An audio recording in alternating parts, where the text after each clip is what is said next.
9e et 3e avec un record de 1,18,3. Bon, il est barré pour le succès par rapport à ces chevaux-là, mais il peut profiter d'une éventuelle défaillance, d'autant que ses dernières tentatives sont plutôt correctes. On l'avait vu se classer 3e, notamment le 22 août sur ce parcours. Derrière Figaro de Busset et Baron d'RP en devançant Célèbre GD et Dostoyev qu'il va retrouver au départ de cette compétition. Allez, la voiture qui commence à démarrer. Avec Esatifa, on le rappelle qu'elle est la seule à s'est lancée en seconde ligne. Derrière Gazelle d'Axel. L'autostart prend de la vitesse. Fabregas qui s'apprête en dehors à partir de belle manière.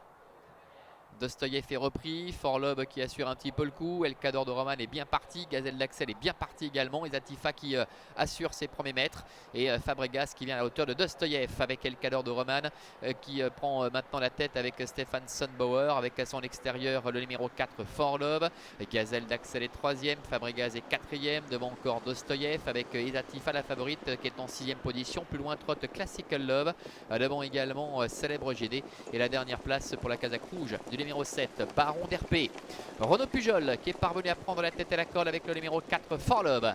Forlov est en tête au début de la ligne opposée devant le cadre de Roman avec Gazelle d'Axel qui est 3e. En 4e position, Fabregas qui se rapproche maintenant et Esatifa qui en profite pour lui emboîter le pas face à Gazelle d'Axel qui quant à elle est 5e devant Dostoyev. Un milieu de la ligne opposée avec Fabregas au prix d'une belle accélération qui a pris les commandes avec Esatifa qui vient maintenant à la hauteur de Forlov. Alors est-ce que Henri Turrettini va poursuivre sur sa lancée, venir à la hauteur de Fabregas et pourquoi pas le couvrir, ou est-ce que Adrian Berger va décider de garder la tête? On va le savoir dans quelques instants. Le scénario qui est en train de se dessiner et pour l'instant eh bien Fabregas conserve la tête et la corde avec à son extérieur la favorite Esatifa, en 3e position Forlov. Les 3 favoris qui sont aux 3 premières places, El Cador de Roman est 4e devant l'autre concurrente qui est jouée, c'est le numéro 1 Gazelle d'Axel. Les autres sont plus loin à l'image de Dostoyev avec également parmi les derniers Classic Love, Célèbre GD ainsi que le numéro 7 Baron d'RP.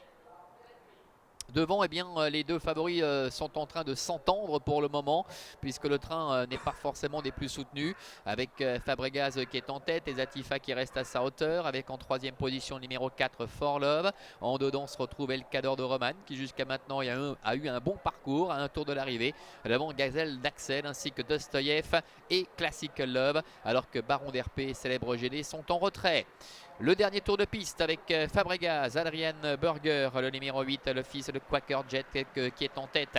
Avec à son extérieur le numéro 9, Esatifa qui commence peu à peu à lui mettre un peu la pression avec en 3e position Forlov qui est en position de gendarme et qui regarde tout cela de près avec des ressources devant El Cador de Roman ainsi que Gazelle d'Axel. La course qui est lancée et de bonne heure et de loin à un peu plus de 1000 mètres de l'arrivée avec Esatifa qui a accéléré, qui prend maintenant les commandes devant en 2e position Fabregas avec Forlov qui est 3e, El Cador de Roman est 4e devant encore Gazelle d'Axel, un peloton qui est en file indienne, mais on voit Gazelle d'Axel qui est décalé maintenant par José Davé qui tente d'améliorer sa position et qui accélère d'ailleurs maintenant pour venir à la hauteur de Forlov qui va venir dans quelques instants aux côtés également de Fabregas, mais devant Esatifa contrôle toujours avec Gazelle d'Axel qui vient aux côtés de Fabregas, Forlov qui se décale également et Classical Love qui est contraint de progresser maintenant en 3e épaisseur.